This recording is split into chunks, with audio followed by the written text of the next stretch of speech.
Is it the same thing? It is, but this is based Okay. on, Alright, if you look let's here, do that. 10% comes from 25 deductible. Recording is City on. deductible wellness fund. This is representing the city, but this is representing, there's a 25. But it's 20, but it's, so what you're doing is you're taking 18 plus our 5 plus their 2 to make the 25. Correct. Got it. Deductibles will go currently from 18 for single to 25. Right. 5,000. However you get there, still has the same. Got it. All right, so that makes sense. Gentlemen, you ready to get rolling? All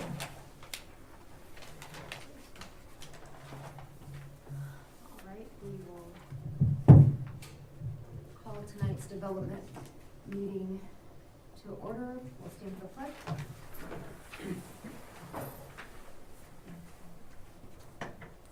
I pledge allegiance to the flag of the United States of America and to the republic for which it stands, one nation, under God, indivisible, with liberty and justice for all.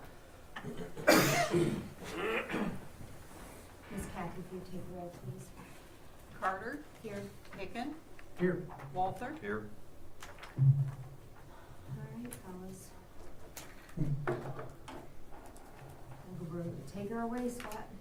Thank you, ma'am. With the subdivision regulations, we have reviewed those internally and then also had the law director review those. So essentially, at this point, we feel we've moved on to stage 3, which would be final draft. So any tweaks from this point, but ultimately we feel we're ready to move on to the code amendment process. Has that been through planning and zoning commission yet? It has not. The plan was that we'd review internally, have the law director look at it, receive any comments from development committee, and then if development committee is comfortable, then we'd move it on through the formal process. BJ? Just real quick then, for that schedule, thinking December for planning and zoning commission, for them to hear it based on what comes out of this committee tonight, and then bring it to council, presumably, beginning of 2018. It would be, we've missed the deadline, so it would be January, and then it would be arguably towards the end of February, we would get it a public hearing before council. I forgot. Because as it sits, the 30 days. Good point. So, if I, go ahead. one thing, in January, as far as any public hearings on it, it would have to come after that first organizational meeting. You couldn't have it prior to. Yes, the planning commission would be in January, and then would have that 30-day period, so more than likely we could have the second meeting in February for the public hearing. Mr. Hicken? Mr. Fulton, when would you need to get final comments on this from us to get it over to, would we have part of December to review that? Yes, and we would have, if I can just check, the deadline for the January meeting would be December 8th. So once we hit the 8th, that would be the deadline for planning and zoning, like for applications. So we would try and stick to that, because then we'd have notice in the paper, those procedures that we need to meet, the routing memos to get the other agencies and departments. So arguably December 8th at 4 would be the deadline. December 8th. And at this point, so just help me understand how we go through with this. Development committee tonight gives you their feedback. We share it with the whole of council. That would be the pleasure of the committee, but my thought would be if development committee is okay with that, I mean, a few comments here or there, tweak this, something along those lines, then if the committee wished to do that, they could. But typically, in the past, it's been recommendation to proceed, planning commission, and then council through that process. Okay. So the committee's deadline would be December 8th, and then you take it to the planning commission's second meeting in January. We would take it December 8th, then we would go planning commission in January, likely council public presentation second meeting in February, 2 readings in March. So probably by the end of April, if everything went according to schedule, it would be official. Andy, you have a question? Okay, so how do you want us to present our comments? Because I have several comments in here. Do you want them this evening, or do you want to get them in writing from us? What do you want? What would be what's the easiest way for you to look at it? If there's certain things that we need to discuss, I think we could do it via comment tonight, but a lot of times it's easier if it's in writing, because then we can look and make sure we have everything addressed. Okay. I guess I have one real quick question. It's in a couple different places. This is our notification. You've got 300 feet of property line in here, and I know we've got now an ordinance for 200 feet. So I don't know if you want to, I just was asking, do we want to keep these at 300? And it's on section 1113.1 for preliminary, and then you also have it for final and other things. It's a 300-foot requirement. EJ? If I could, I think, based on what happens tonight with the third reading for neighbor notifications, this will be adjusted accordingly when Okay. it's taken to Planning and Zoning Commission. Right now, this reflects what the current code is. Where are we? So you're under 1113.1, preliminary development plan notification. Within 300 feet, they get notification. Yes, that's what's in the current That's what's ordinance. current, okay. Yeah, That's that's the one that's going through to change, will be 300 feet. So the third reading tonight is for the 300-foot notice. Okay. So this, as it comes in after, will be in line with what the code arguably will be. Okay. Another just policy one, just real quick, on the 1113.06, under the preliminary plan contents, under K, you have a minimum of 5 feet easement along property line, side of the side and rear yard, if determined necessary by the city administrator or designee. They're told that up front. So you've got this preliminary plan that comes in, right? It gets approved. When will you determine you want a 5-foot easement? That's really my question. At the time that if they apply, we'll review it, and at that time, they'll be notified to add in that 5-foot easement. Arguably, another time would be if we do the pre-application meeting, that we could look and say, we're probably gonna need the 5-foot easements along the property line. Are those, are you thinking those are drainage easements? What kind of easement is that?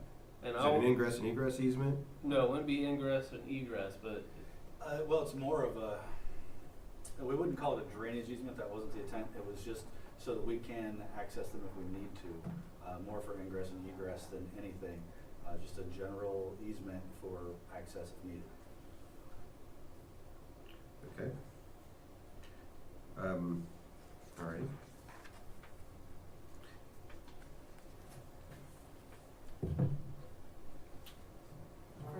A couple more? Why don't we just knock them out, Andy? Okay, we might as well get a couple more here.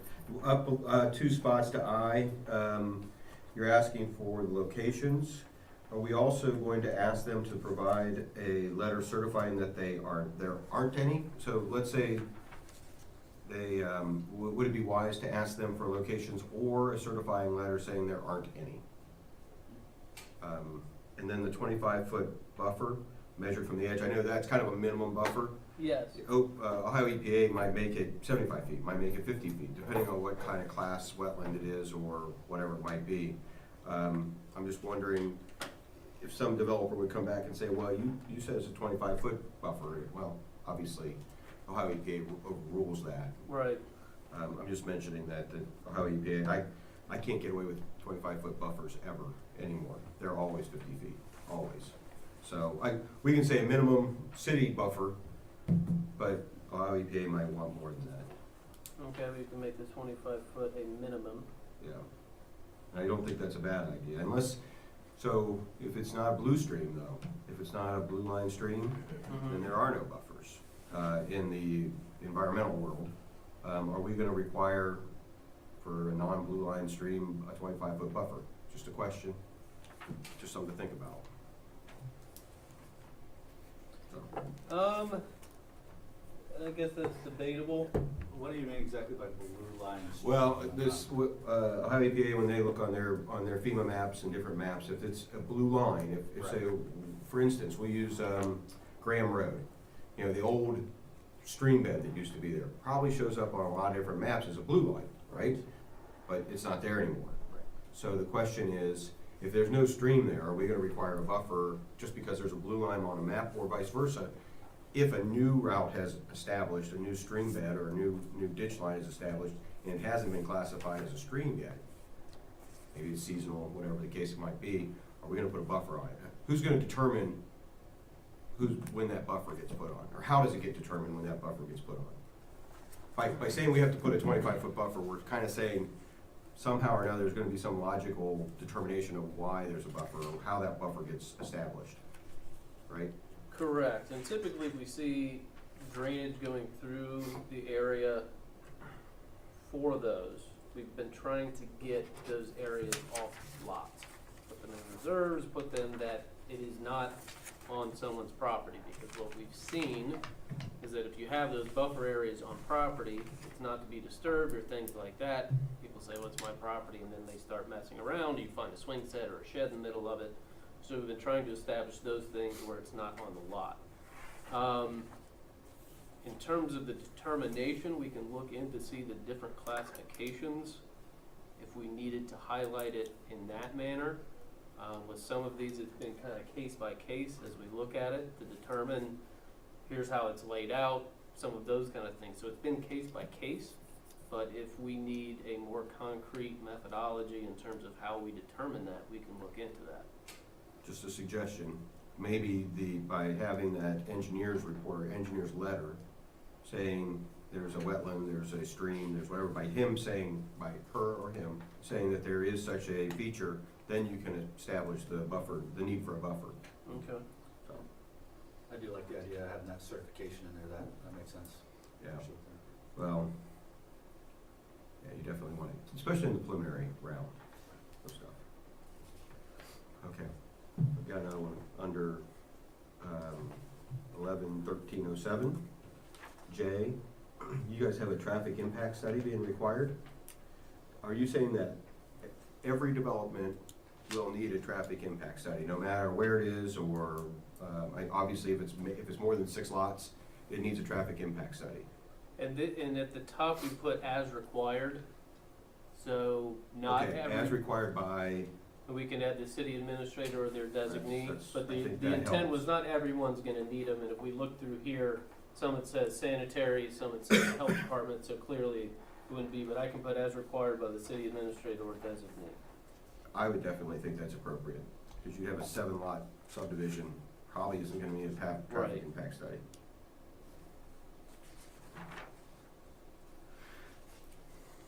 Go ahead. Okay, good. This is fun. To the amendment to the preliminary development plan. What number? I'm on 11-13.14. So Yes. you're kind of putting them in a box here, and you're saying no changes, modifications, or other revisions can be made. So once you're coming out of that preliminary development plan, you start doing your engineering and different things, some things do change. Are they required to then come through with an amended preliminary development plan, or does that engineering and final development plan then take care of those changes? The engineering and final will take care of those changes. This is, and what we've seen is where someone has a plan from '04 and says, I want to tweak this, this, and this. And there's no clear delineation on what's the threshold where we should do that administratively, or we should have it go through planning and zoning commission. So to be on the safe side, we felt that the public process was best, so that way, So if they stop at preliminary development plan, yes, it'd they say, can't well, make changes? yeah, we're gonna add 2 more lots over here. Well, now we're changing that. I got you. Okay, makes sense. Tim, do you have something to throw in real quick? I do, I have 2. And the first one's a general comment. One is, if you look both at Andy's comment about traffic studies and in the place he describes, which is 113.23, I noticed that every at least one streetlight shall be located at an intersection. Once again, are we back to, there may be some intersections where there are no streetlights that are required, or are you thinking that you're actually gonna require them, because that's what that says?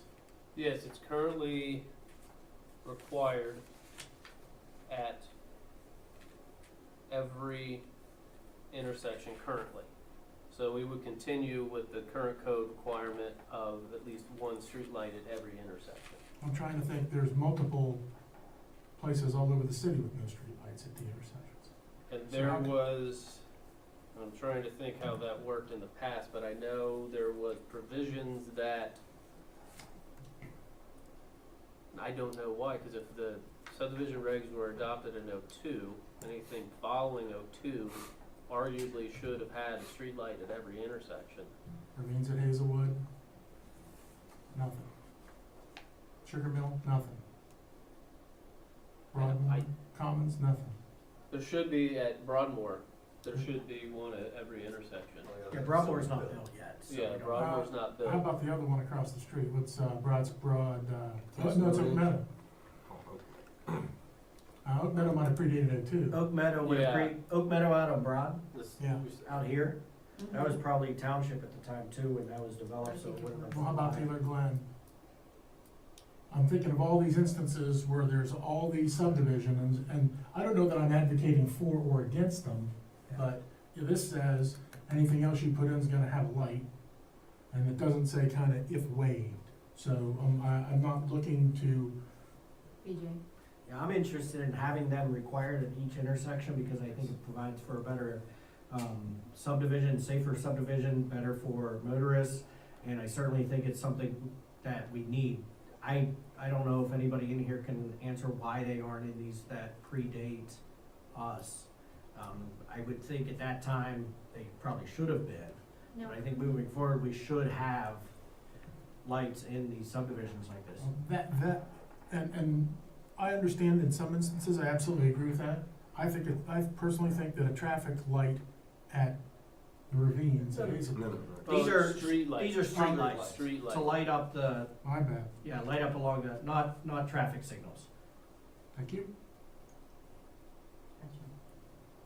Gotcha. They require them to do that, I got a problem. My fault. I read that as traffic light, not street. Sorry. That's okay. And then did you solve the issue, I was listening, I didn't hear it, I heard it asked but not answered, of under I right above that, which was not only are they identifying them, but it's on them to tell us whether or not there is a wetlands, so we have them on record. That's what you were talking, that's what Mr. Haynes was talking about when he said sounds good. Good, I wanna make sure. Thank you. And I just wanna tag on real quick to the discussion about, traffic studies. I would just like to put out there that I think, we should be more strict on that than lenient. So I mean, with the way things are popping up around here and how things are changing, I think we, in obvious situations, don't require them, but for the most part, make them necessary. There's kind of a rule of thumb that most of the traffic engineers or other engineers will use for a minimum subdivision size, minimum lot size, or minimum number of lots before they do a traffic impact. But it also depends on where they're dumping out on. Right. That's really a big key to it. Because there's some areas, where you could put 7 or 8 houses, but it would impact, impact Well, yeah. the traffic through there, yeah. Okay. I think the county has something that's based on if it's an arterial or the type of street, it's based on so many lots. I don't think we have that, but I think, if I remember correctly, we talked about not putting those in the subdivision regulations themselves, but having a separate set of regulations that require that, or specifications maybe that require that, but we didn't wanna put it in subdivision regulations. That's probably a good idea. Once we get past this, to put something together that's a little more detailed, so, people can't live in the gray area. Go ahead, sir. Just kind of an overall discussion about, on the construction plans, preliminary plans, and final development plans, their duration. of them. You know, there's 3 years for your construction plans, while your preliminary plan lasts 2 years. And I just wanted to kind of talk, what was your thinking behind that? Or why did you guys land on those years or those durations? We wanted to try and strike the balance that if they're moving through the process, they do it in a timely manner, but at the same time, we didn't want them to go to the expense and everything to go through the process and say you have a year. We'd like to give a little flexibility, so we tried to arrive on a common ground that things will move along. You know, from our perspective, things aren't just gonna be shelved and they go away and then they're dusted off after 15 years, that things will move through the process, but not make it so short as to be a burden on the applicant. So when does so if the applicant's moving through their preliminary, they've gotten through their preliminary development plan, so they get that, now they've got 2 years with the preliminary development plan. And they're moving through their construction plans and so forth. When does the time frame actually start for the preliminary development plan? When does that 2-year period start? The date of the last signature on the approved plans. Okay. Because I noticed all through here, we, meaning the administration doesn't commit to any time frames to get things back to them. Quite frankly, I mean, there's no, hey, you're gonna have a 14-day review, there's gonna be anything like that, which is okay, I'm not against that necessarily, but I'm just trying to figure out if there's a prolonged debate about something, and it takes maybe some study to do what you need to do for a construction plan, and you use up 8 months, you know, say there's an environmental issue that's gotta get resigned. How do you deal with that in this? I certainly would hesitate and not recommend putting timeframes for reviews in here. I'm trying to give them, if there's some prolonged debate about the construction plans, and it goes on for 8 months, you know, you've got this time ticking on the preliminary development plan that it may not be good when they get done with their plans. Is that a possibility in these scenarios? I guess with any development, everything's a possibility. I've never seen that happen, where it would take 8 months to resolve something. I'll give you an example. To get an EPA 401, 403, you're gonna take at least, on a very difficult permit, it's gonna be at least 9 months, at least. And so you're not gonna get construction plans until you have that permit in hand. They're not gonna get approved construction plans from the EPA. I hope you don't, at least. So that's why, I mean, if it takes 9 months, they still have, 2 years and 3 months, Right. On the construction plans being good. On the construction plans, yes. I'm saying on the preliminary development plan, you've got 2 years. Correct. If there's no action on them, So while they're going through, if they're submitting things, is that considered action? yes. So the clock didn't, that's what I'm trying to understand. The Did clock is start? ticking. Let's say I sign it today, if the last signature on there, it's good for 2 years from this point. They do have the ability to go back and request an extension, and they could say, there's this environmental issue, it took us 8 months, now we're waiting to get this permit, that took us 9, they can come back and say, we need another 2 years because this took Okay. long. I mean, at some point, I think there's the due diligence of the developer to look through those issues as they're developing their plan to determine if there's issues coming up or things of that nature. I mean, they can look through and do their due diligence, and those things can certainly come up, but, it's their responsibility at the beginning to make sure they have all their ducks in a row. And they do have the recourse of requesting an extension. Okay. Beach? And what this is trying to address are those that we came up against where they submitted, sat for 2 years, there was no action whatsoever.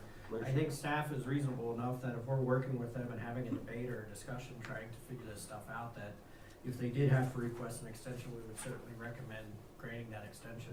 Okay. That's good. Got one more. Under 111333, construction of public improvements, you're talking about erosion control measures shall be in place before commencement of earth moving process. I would suggest and have wanted to and have done this often, that it's in any kind of dirt disturbing. If you're gonna go in and clear, I mean, there's some clearing operations that happen in the middle of winter that cause more damage or cause more potential erosion control issues than just dirt moving. I would throw that in there, that they've gotta have it up before they disturb the ground. So instead of earth moving, just say disturbance, earth disturbing operations, maybe something that. Which shall include clearing operations. Makes sense. I see moving dirt and moving earth one and the same, right? Well, I understand, but Certainly clarify. there is a big clarification that you go so for instance, a logging operation. Would you think a logging operation would need erosion control? Yeah, I would, yeah, because they don't care. right. But most places don't require that. So anyhow, just thought I'd mention that. Okay. It keeps everybody from getting in trouble. No, I agree. I'm good with that.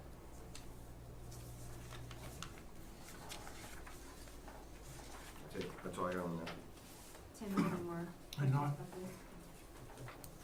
All right, moving along, number 2.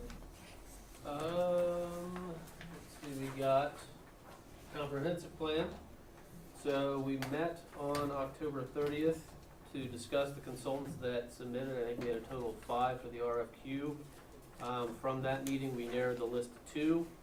And then on November 7th, we interviewed those 2 and then narrowed the list to 1. And I think Mr. King has been in contact with that candidate and is awaiting a price proposal. Yeah, what we talked about with them in the interviews and also my follow-up discussion with the one that we're waiting the price proposal from is the scope and what the city is going to provide to help control the costs on that. Everything from administrative sort of support to providing information to them, utility locations, roads, GIS information to try to really manage. And they were amenable to that and understood where we were coming from. So I'm hopeful to have a price proposal from them here before the next council meeting to be able to bring forward to present to council with it. Out of curiosity, why would you guys not have asked each of them to submit a quote? Don't want to base it strictly on costs. We're following essentially what is the process for doing this stuff, getting RFQs and talking to the first one. If you can't agree on a price, go to the next one. Where do we stand with the notification to the individuals who were? I haven't provided that yet, but I certainly will once we get a cost proposal and get a better sense from council.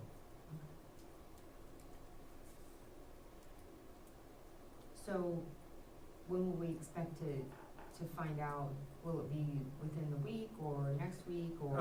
My hope is to have it within the week and then present to council at the first meeting, or the first meeting in December with legislation to enter into a contract for it. Would that be an ordinance or would that be a? Resolution. I'm just wondering out loud if we're going to run the risk as a city or as a group, whether it's this group or whatever, of people saying, that looks a little steep to me, could somebody come in under it? And that give and take takes place on the resolution. Lots of times those discussions end up happening in ordinance form over the several times. And that'll be, of course, the answer to that would be no. And I don't know, that may be how this is done all the time. You tell me that, okay, but A lot of the times in a bid process, you put lowest and best, so instead of looking at the lowest first, we're looking at the best first, I think is how I would explain that. and I agree 100%. And I'm lowest or best is used. I know I've used it myself on emergency response contracts. I'm also mentally preparing myself for what it will be because I really have absolutely no clue. So if it comes back at X, I'm sure I'll be like, okay, that was the best, and they gave us something that I think is responsible, and probably do some due diligence to find out if that's in the realm of what we usually see. If it comes in at Y, do you scrap it, or do you go to the next one automatically, or do you have an argument's wrong word? Do you have an active discussion about, it costs a lot of money, but they cost a lot of money, and so I'm preparing myself for that as well as, asking these questions. So And I think, I don't wanna speak for Mr. King, but I think during that discussion and during our interviews, it was, we'd be willing to provide X and Y and Z to get those costs down. And they were okay. Yeah, they were Yeah, fine, no like problem. with certain things, they said, yeah, if you're willing to do that, that'd be great. Okay. Andy? So as the committee that kind of recommended this, or at least started this discussion, are you gonna share with us what the scope is that you guys have come up with these consultants? I mean, as far as what their scope is, what the administration's scope is? Should we know that, so that, I guess, is it gonna be all council's input, or is it the development committee's input? What I guess I'm concerned about is that, this came out of a whole discussion about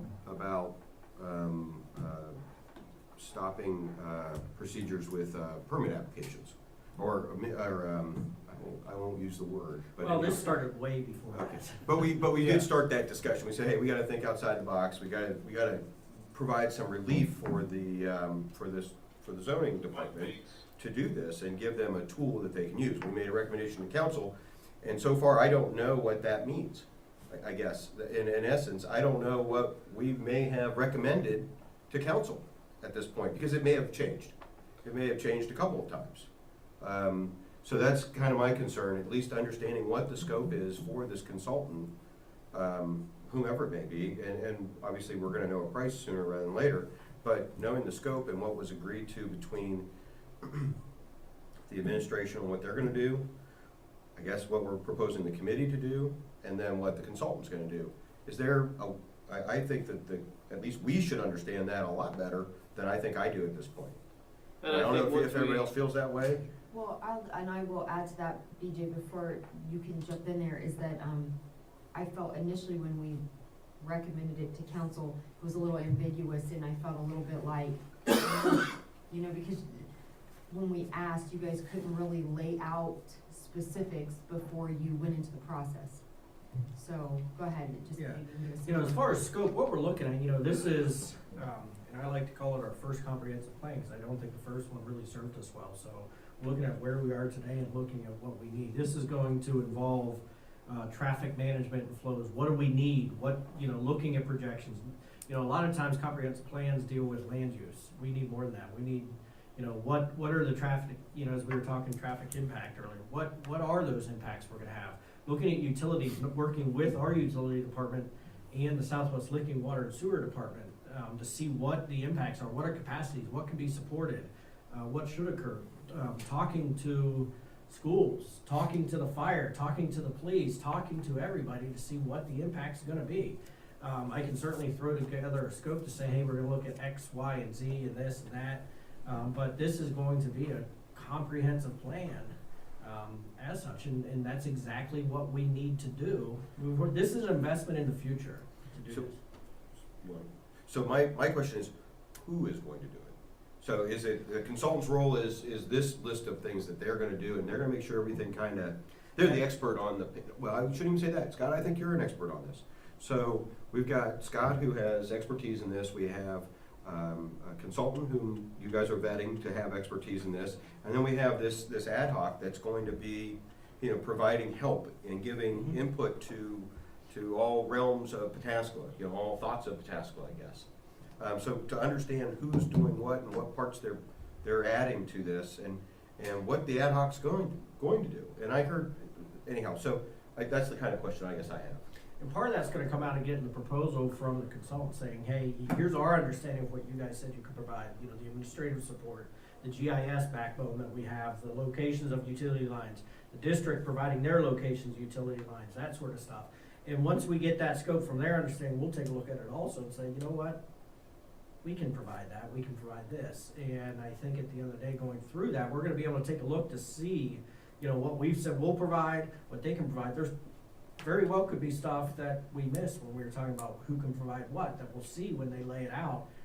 Understanding what we need, that they say, hey, here's what we're gonna have to do, we'll be able to do that. So I think, to have a scope, I think that the RFQ had a pretty good scope of the overall project of what we're looking for, what our needs are in this comprehensive plan. But as far as who's providing what, I think that's still a work in progress as far as seeing what the proposal from the consultant's gonna be after our initial discussion with them.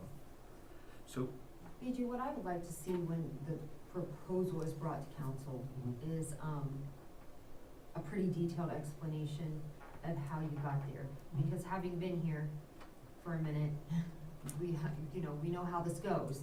And so when something's presented, there is going to be a ton of questions, and they're Sure. gonna be, about the smallest detail. So I would really, the proposal that was initially given, that you guys have, then some discussion about, well, and then we decided we can do this and this to cut out costs. Having never been part of something like this before, I would be one of those people as well, asking questions about, because just as I'm driving here tonight, and the backup on Broad Street because somebody wants to turn left.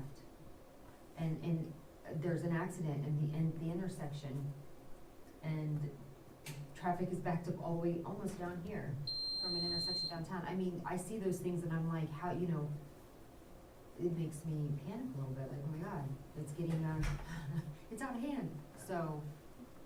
Certainly happy to, provide that detail.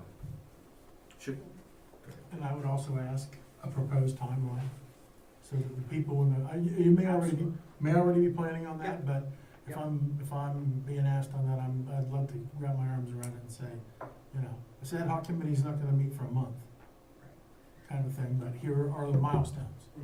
Well, and, not only the schedule for when they're gonna start meeting, but for the schedule for the entire process. And that was Absolutely. certainly a discussion point that we had and asked the firms to provide.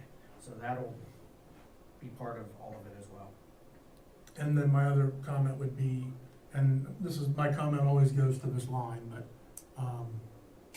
the sooner I think people can have access to it, the more they'll digest it. No doubt. So, getting it to them on Friday for a Monday meeting, but Understood. that's not a snarky comment, it's just a. and one last item on the committee issue. I know there was a big debate, or not a big debate, at least there was at least questions left in my mind after talking about the committee itself. Is this a committee that is going to actually be compensated? That's kind of a question. So no compensation for the committee. This is an ad hoc committee, correct? Okay, because I know there was some language thrown around about a steering committee, and I don't even understand what that is, quite frankly. Well, I think they're pretty interchangeable, to Okay, be honest so with you. we were using them in the same terms, essentially. I really don't know what, I hear ad hoc, I think there's. Well, at least what ad it's hoc, saying. at least ad hoc's mentioned in the council rules. So, Absolutely. I mean, that's at least a good Steering start. committee is typically the term used with comprehensive plan, so technically it's an ad hoc committee.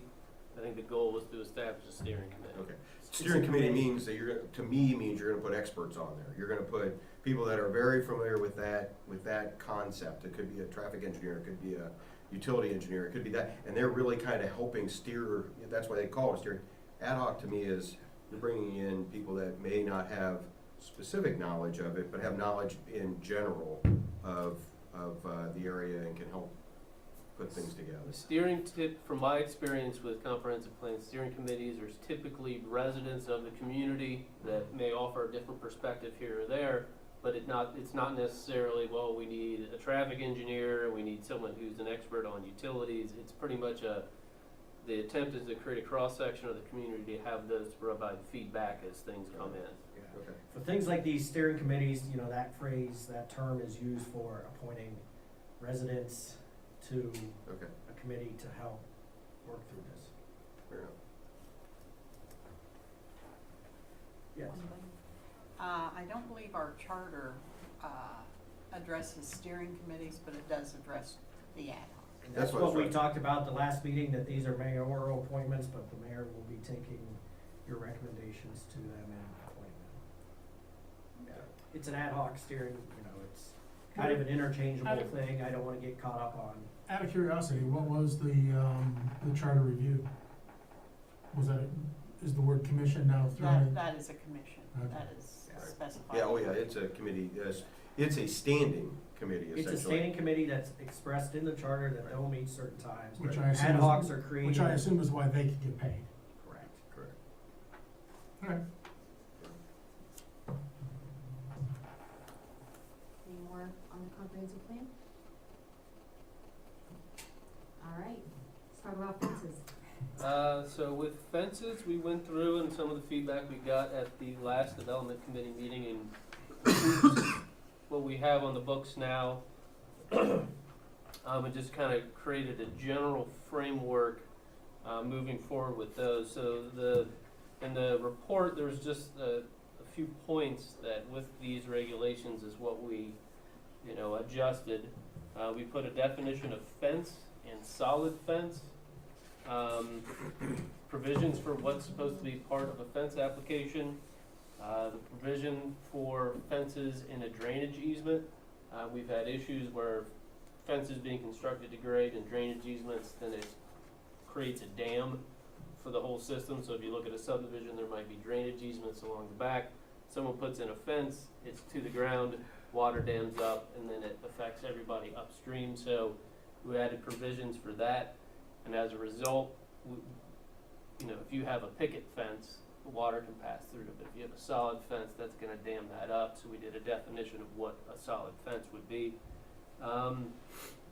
Provisions for fence materials in specific locations.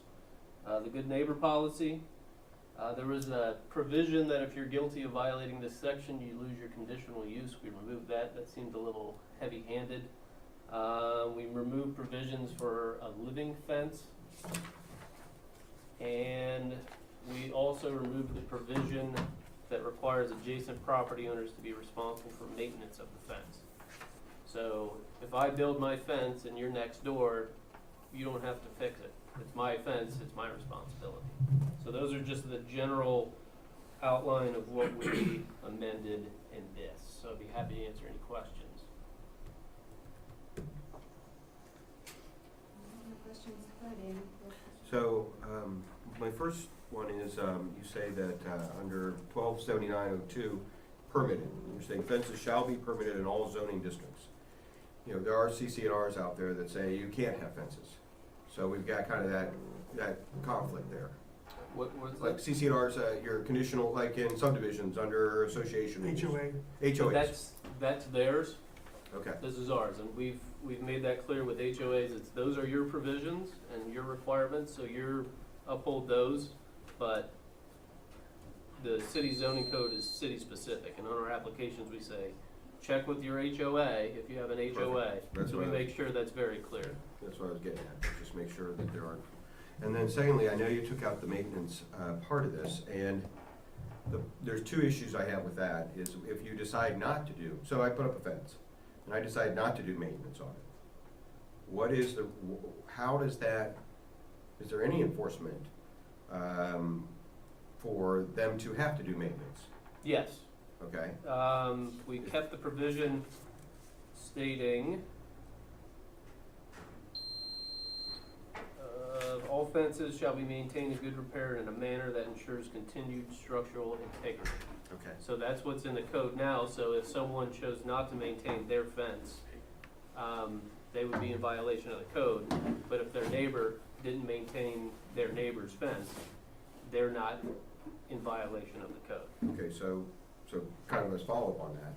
So if you put up a fence and you're on the property line, and your neighbor doesn't let you get on their property, essentially to maintain it, how do you maintain it?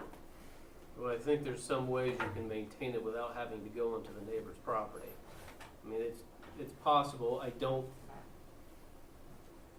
It's one of those, you can't address everything all the time. So you could say, well, now you won't let them on your property. Do we have a right to say you have to let your neighbor on your property? Well, fix I'm the just, fence?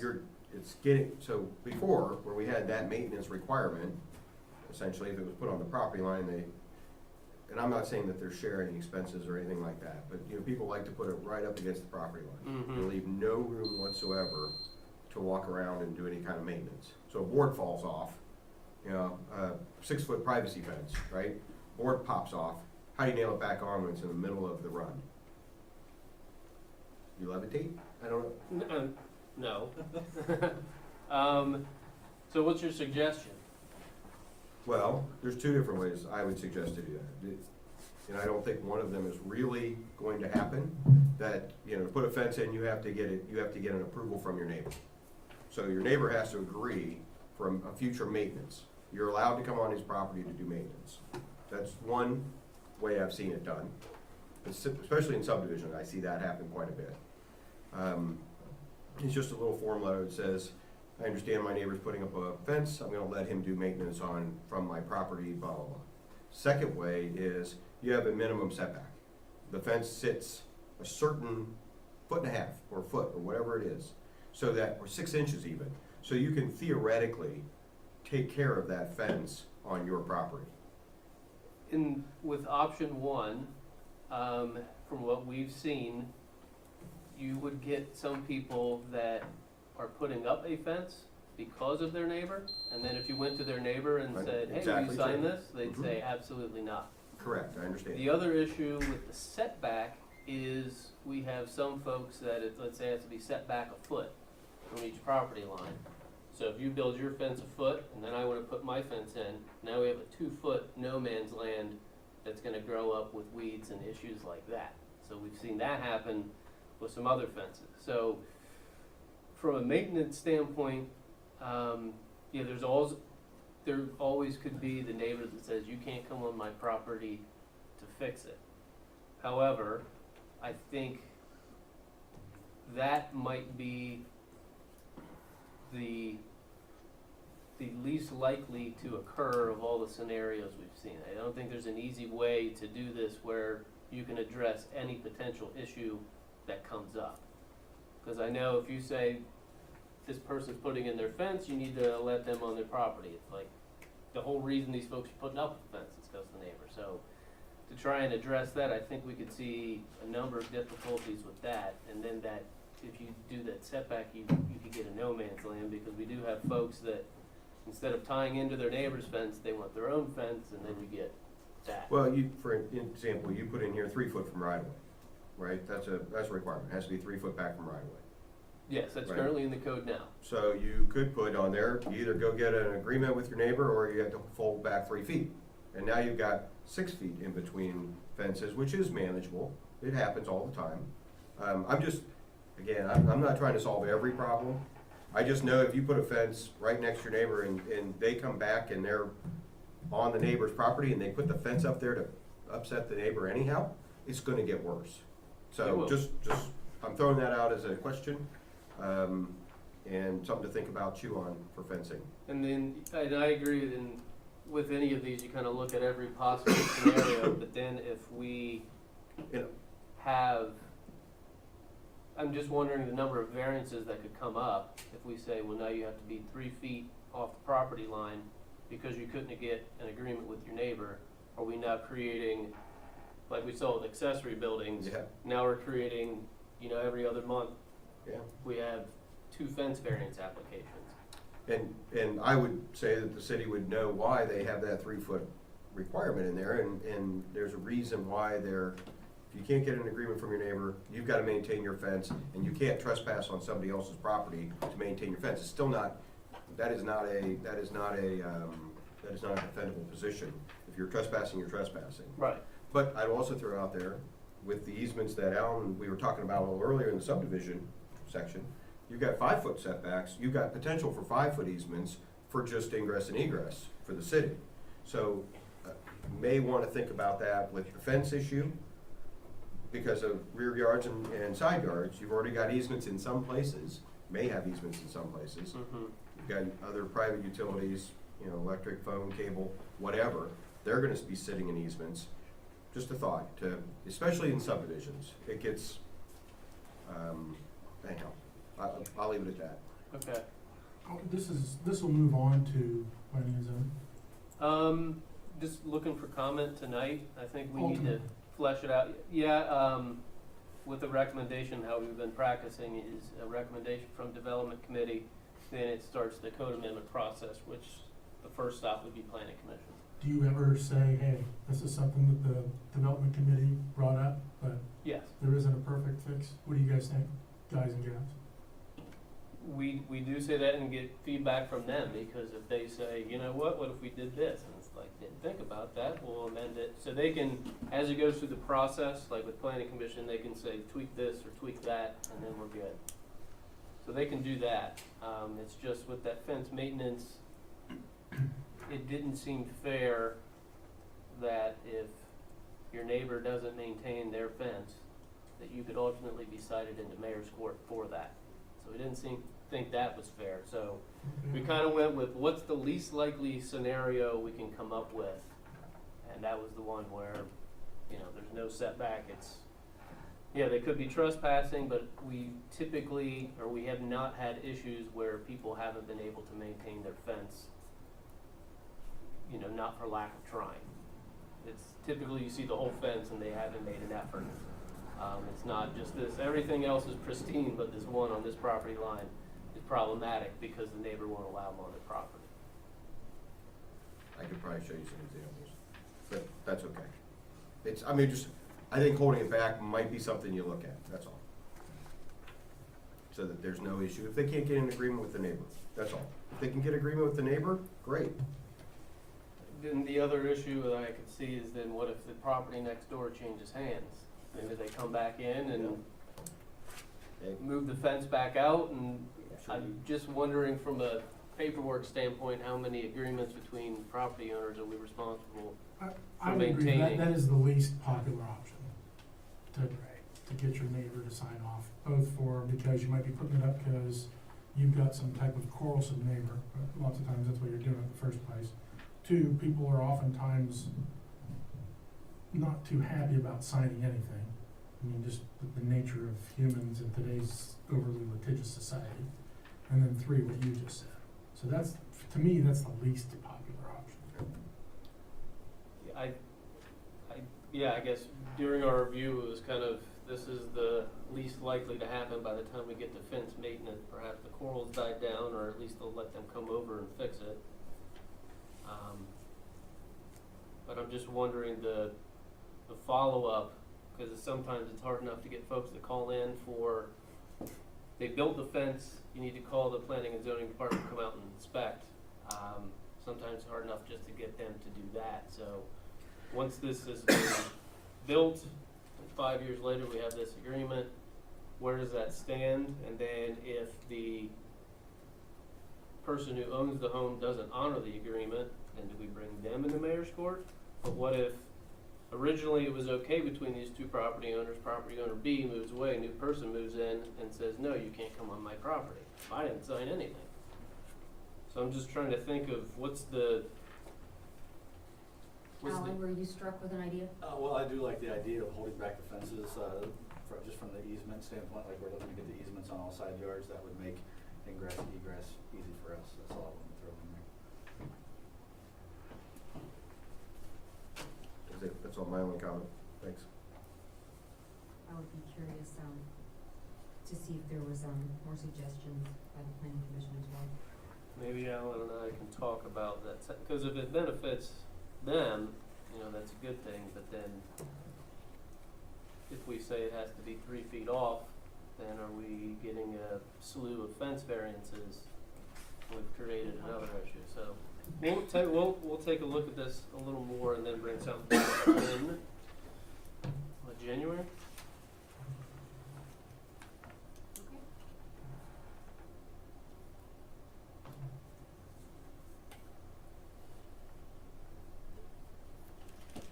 Alright, cell tower regulations. So with the cell tower regulations, right now, we just have one section in chapter 1293 that addresses cell towers. So what we tried to do is go through and review other regulations to see what the best fit was. So we looked around central Ohio and countrywide to try and figure out how people address cell towers, and then, you know, what were common practices, things of that nature. So the actual draft regulations are included in the packet, and just like I did with fences, there was a few points to highlight. Cell towers will be formally classified as wireless telecommunication facilities. New cell towers would be conditionally permitted in all commercial and industrial zoning classifications. New and expansion, so if you're expanding on increasing the tower height, or maybe the equipment shelter becomes larger, or the footprint overall becomes bigger, that also require a conditional use and a zoning permit. So they would get conditional use through Board of Zoning Appeals.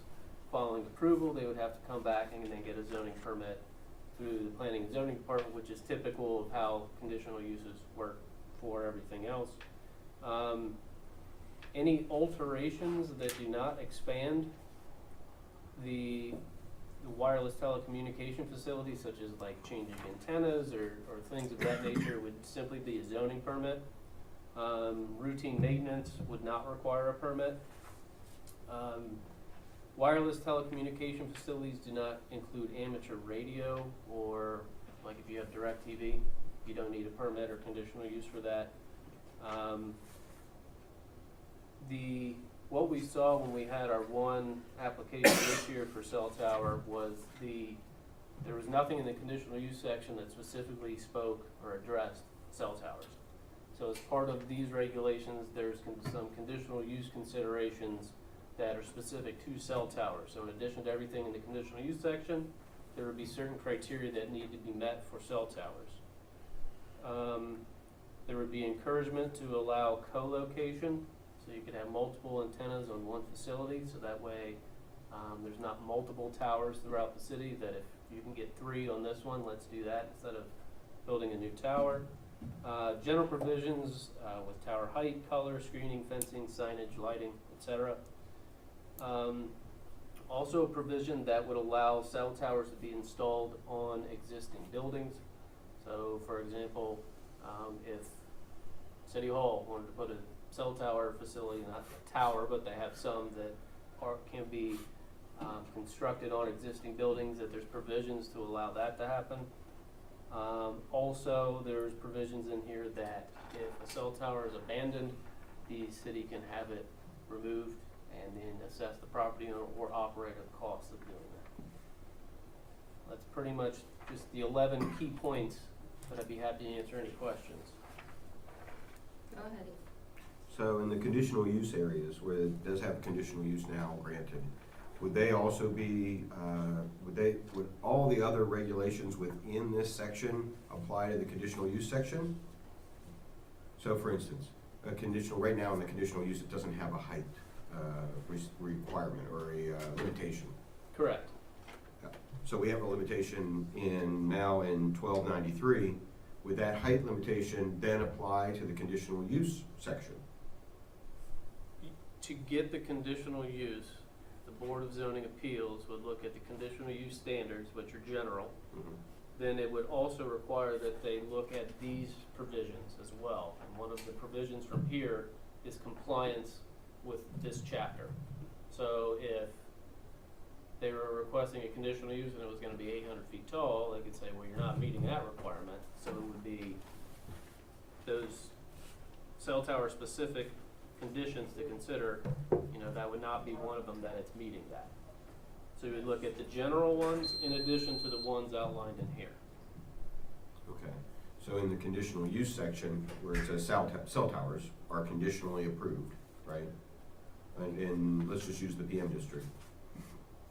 It says cell towers are conditionally approved. Would it also say as long as they meet the specifications of 1293, section 1293? That's what that says. That's going to be amended to say that also.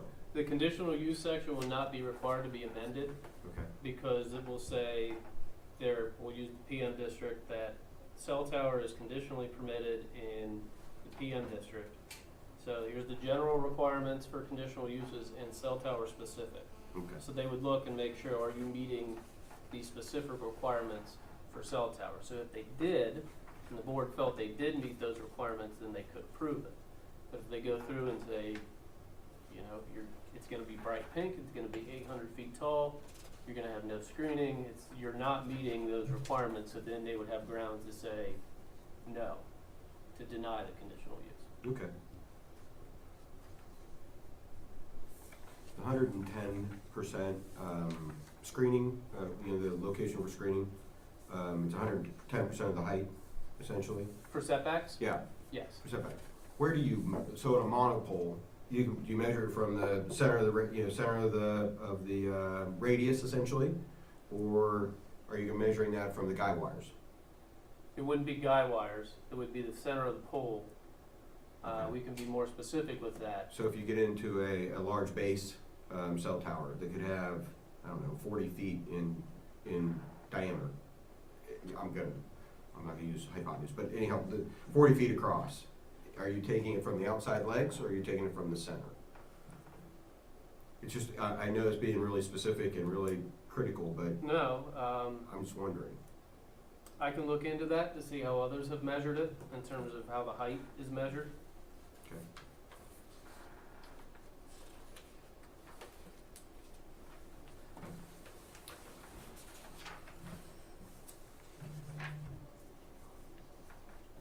That's all I have.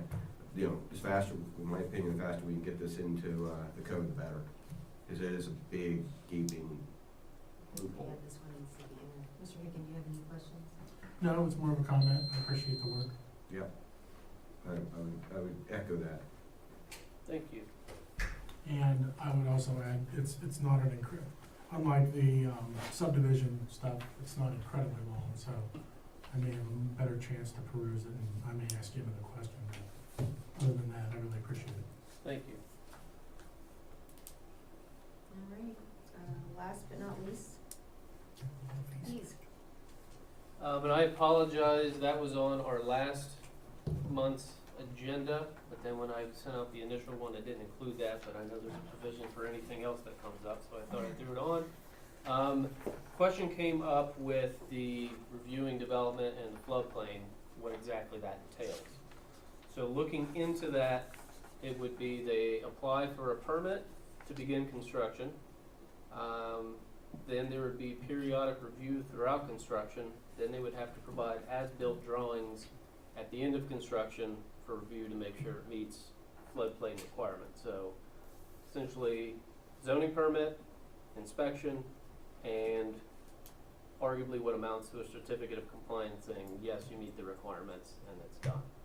So with that, it said actual cost in the previous fee schedule, which is that actual cost of construction. So if you build a house, then your permit is $300,000. I think that seemed pretty excessive. So there was the deposit of $500, which was associated with the last one, plus engineer review fees. Staff adjusted that to just say the permit is $500 plus the engineer review fee. Engineer review fee essentially acts as a retainer that when the engineer reviews it, they draw off that account. Whatever's not used is refunded to the applicant. So the only thing that changed from the last time would be instead of actual cost with the $500 deposit, it just went to $500. And I'd be happy to answer any questions. Is that based on other municipalities' review fee, or where did you? I mean, I just took it that the deposit was $500. So if we made that permit, and then if we're doing new construction, let's say it's for a house, the amount of review that would go into that, and in terms of follow-up inspections that are required, I'm sure we would probably be out there. It wouldn't be one or two. I think we would be out there pretty frequently, so I felt $500 was fair. But that was just based upon the initial deposit of $500. So the way it was written, arguably, was only going to go up from there. So we thought a $500 flat fee would be more than fair. the only reason why I ask that is, you may be charged with doing some FEMA review, LOMAR type of review, and that could get to be a little bit more involved, especially if they're trying to move the floodplain line, if they're doing a revision, a survey revision. So just throwing it out there that 500 may not cover your costs, just in the engineering side of it. So, From the engineering, and that's where the review fee would come in. Just from the planning and zoning department, it would be the $500. okay. The engineering would have the $2,500 retainer, and then if that's depleted, then they would be responsible for That's good. making it whole. Mr. Aiken, do you have a question? I did, it was more of an add-on. I think you also looked at typical amount of staff time you spend, and it was in the realm of the 500, so that's, I wanted to make that comment. That's correct, right? Yes, sir.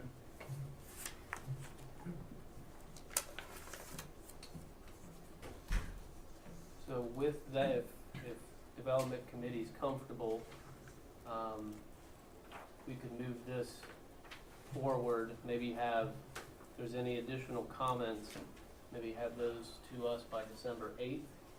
And then that way, these can go along with the subdivision regulations, because a lot of items from the subdivision regulations will be added to the fee schedule, so if both these go through at the same time, then there won't be any lag.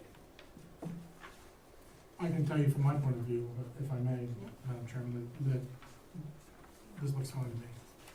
I would agree with that. I totally agree, yeah. Okay, thank you. Anybody, do you guys have anything else that needs to be brought up this evening? I do. You hit your quota. You have to wait. I'm messing with you, go ahead. So I had some phone calls the past 2 weeks from a business person here in Pataskala who is working out at Hazelwood or whatever it's called out there. And the question I have is, I would guess you call them potential stop work order, or even the write-ups on the different items. When you guys track those, is there any way that council members, and so just for some background, there's apparently there's been some write-ups from the zoning inspector on some different items out there. Several different ones that have been written up, some arguments about whether they were valid or not valid, whatever the case may be. But as you guys do those, whomever does them, whether it's the zoning inspector, I guess he's charged with writing those up, is that correct? How the process works is what amounts to the door hanger and courtesy letter, which are the first two steps in the code enforcement process, are handled by the on-site inspector, saying you need to address this, you need to address this. The code does not require us to do either of those two steps. The code does require us to send a violation letter, so if they're not addressed or they're working to be addressed during the first two steps, then the zoning inspector goes out, witnesses it, and then prepares the violation letter, and then that goes out from there. So it's essentially three warnings before a mayor's court summons. Okay, so my question is, I guess, so we have a little bit of a heads up on this, when there's a violation letter written, let me ask it a different way. Are you guys seeing that you're writing many of these, or is this just one issue, one subdivision that you're writing these letters? Since we actively started to police developments, we've been writing a number of these, and it's just to have the developer or contractor understand that there's rules and regulations in place that need to be followed. Typically, after a couple of violations, they start to come around and things run smoother. It's just, and we've had comments before that I've never had, they never made me do this before. So it's. Well, you don't think this is, I'm inquiring only because I want to understand how this has happened and where you guys are now, because I know you guys have made a conscious effort to change what has been happening maybe in the past 5 years.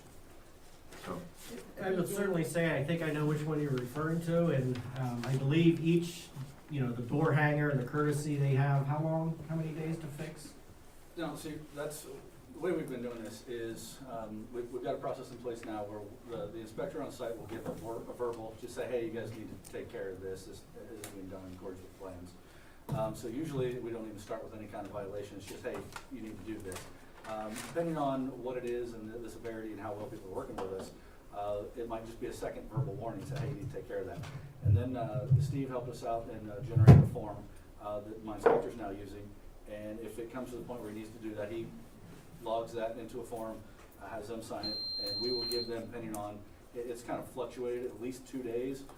If the erosion control and we know their guy's coming Tuesday, we'll say, okay, Tuesday.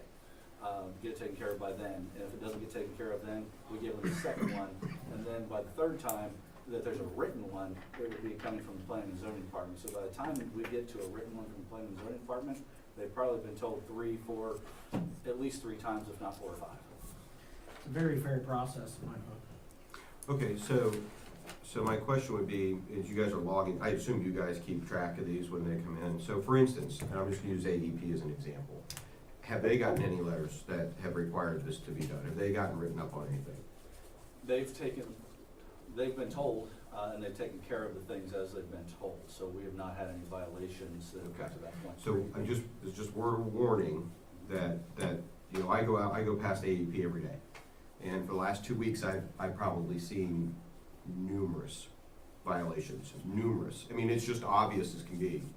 And I haven't seen anybody doing anything about it.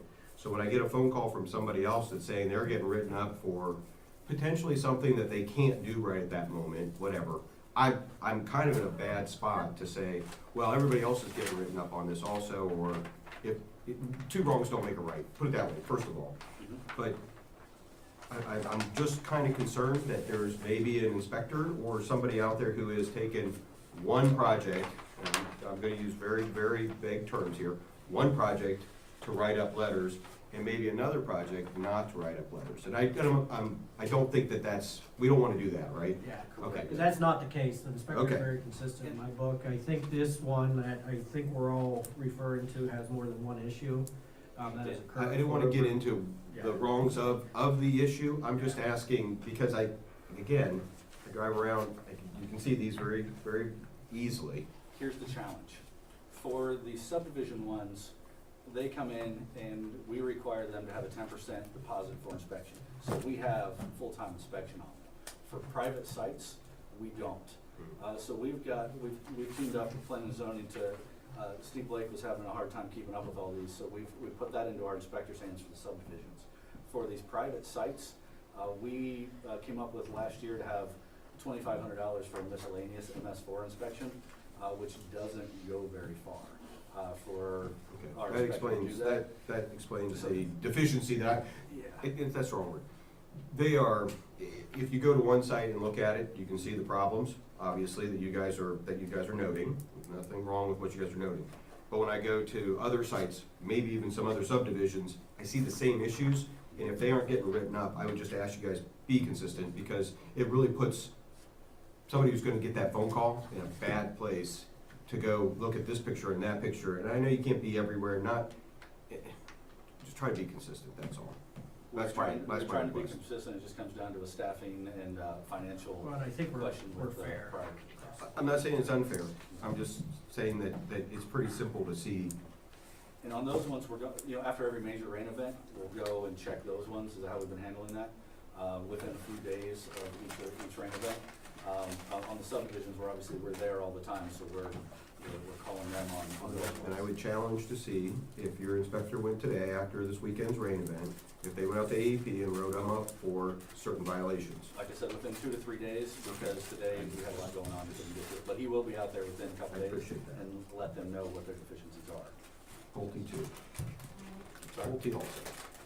It's just easy to see, that's all. And it, again, it's all about being in a position that's not, I don't want anybody to be unfairly singled out. I appreciate that. We're just starting this process and we're trying to be very fair and Perfect. consistent. Great, thank you. That's all. I just wanna tell you guys, that I really appreciate the cooperation between the departments and how you guys have worked on things together, especially you. for the subdivision regulations. I know it's been a huge undertaking. And so just knowing that we have some consistency within our departments and some things documented, and now we're getting, things are coming together, and I really appreciate the efforts, so. Thank you. Move to adjourn. Second, Carter, Yes, Picken, Yes. Walter. yes. adjourn. 15 minutes. Gives me time to, do I wash my hands? I sanitize my hands before I touch those. I could attest to that. I'm a landscaper,